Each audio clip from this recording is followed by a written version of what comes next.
if you have the basic idea of Christianity or the history of Christianity or the mythology of Christianity, आपको मैंने एक बात brief की थी कि जो गॉड है उसने एडम को बनाया, फिर ईव को बनाया, दोनों स्वर्ग में मौज कर रहे थे, फिर लात खा के यहाँ आ गए, धरती पे आ गए. And this earth is as a jail, as a punishment place for them. They have been sent for the punishment. अब उनका अकेला पर्पस क्या है कि they want to come back to the heaven. जहां से आए हैं उनका अकेला पर्पस है बस किसी तरह से वापस चले जाए. वापस कैसे जाएंगे? भगवान की प्रार्थना करके जाएंगे. So prayer is the only means in Christianity to get heaven. Heaven is the ultimate target. There is no liberation beyond heaven in Christianity. इसलिए वो संडे के दिन पूजा पाठ करते हैं. Holy day is the holiday. So when the day is holy that is treated to be holiday. इस दिन यही काम करना है हमें. पर ये करते करते हुआ क्या कि लोगों के कर्म और खराब होते गए. And then God sent his son Jesus Christ. He is known as God the son. There is one God the father. Christ is God the सन.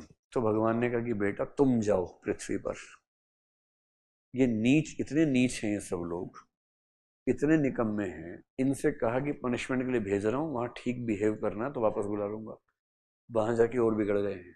किसी को जेल भेजा ड्रग्स के चक्कर में, वहाँ जाके और ड्रग्स फूंकने लग गया.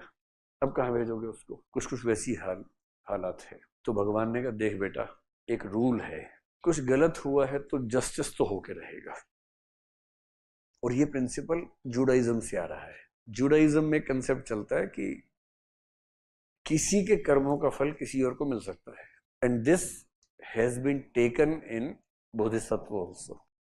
क्रिश्चियनिटी में भी आता है. इसलिए आप देखेंगे कि जीसस का जो पोस्टर देखेंगे उसमें मेमना उनके हाथ में होता है, छोटा सा सफेद सा मेमना.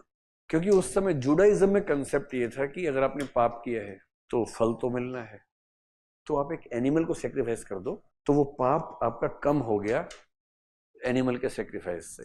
फिर एक कंसेप्ट आया कि अगर एनिमल खुद पापी हुआ तो कंसेप्ट है कि एनिमल ऐसा लाओ जिसने पाप ना किया हो.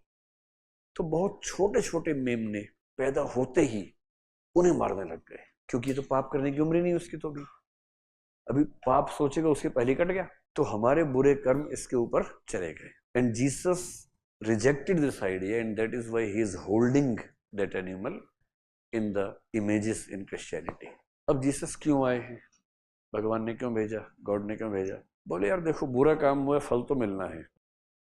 इन निकम्मों से उम्मीद कर नहीं सकता हूं. तुम जाओ, सबके पाप अपने ऊपर ले लो और फिर शहीद हो जाओ. सबके पाप खत्म हो जाएंगे and all the human beings will be able to come back to the heaven, Eden. Jesus ने कहा ठीक है भाई. जीसस गए तो वहां के ज्यूज ने कहा कि हम तुमको क्रूसिफाई करेंगे, क्रूसिफिकेशन करेंगे, या क्रूसिफिकेशन बोल देते हैं बट दिस इज क्रूसिफिकेशन. अब सोचिए जो भगवान का बेटा है उसे कौन क्रूसिफाई करे? भगवान एक लात मारेंगे सब उड़ जाएंगे. But this was intentional.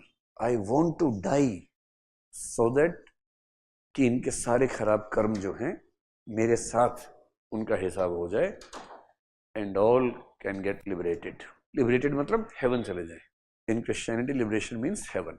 तो जैसे जीसस ने खुद को सेक्रीफाइस किया for the sake of everyone on the earth, कि सबको स्वर्ग लेके जाऊंगा, अकेले जाके क्या करना है, बोर हो जाएंगे, वहां सबको लेके जाएंगे. In the same way Bodhisattva, although he is eligible to attain liberation, he keeps postponing his liberation just because he wants to liberate everyone with him.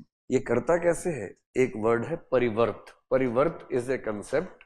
परिवर्त means he has the ability of transferring his karmas to others and balancing others' karmic balance with his own karmas. तो ये परिवर्तन का concept पहली बार Indian philosophy में आता है, पहली और आखिरी बार आया है. And to some extent it is very close to Christianity.